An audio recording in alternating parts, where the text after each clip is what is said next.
అనగనగా ఒక పెద్ద అడవిలో అన్ని జంతువులు కలిసి నివసించేవి. అక్కడ ప్రతి సంవత్సరం ఒక పెద్ద సంబరం జరుగుతుంది. ఆ సంబరానికి ఒక ముఖ్యమైన వస్తువు ఉంది. అడవి గంట. ఆ గంట మోగితేనే సంబరం మొదలవుతుంది.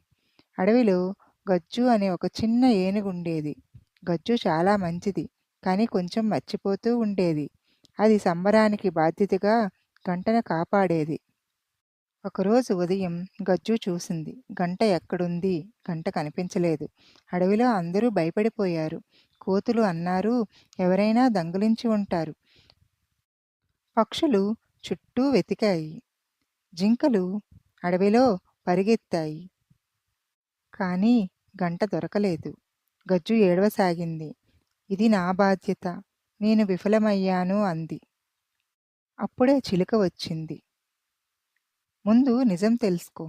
భయం వద్దు అంది. గజ్జు మెల్లగా గుర్తు చేసుకుంది.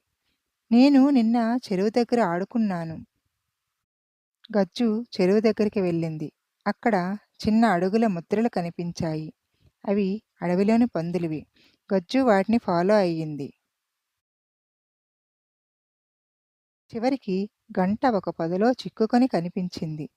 చిన్న పందులు దాంతో ఆడుకుంటున్నాయి. మేము ఆటగా తీసుకున్నాం అని చెప్పారు. గజ్జు కోపపడలేదు.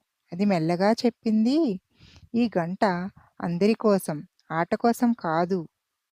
పందులు క్షమాపణ చెప్పారు. గజ్జు గంటను తిరిగి తీసుకొచ్చింది. జంతువులందరూ సంతోషించారు. గంట మోగింది. Ding dong. సంబరం ప్రారంభమైంది. అందరూ గజ్జును ప్రశంసించారు. నువ్వు తప్పు చేయలేదు.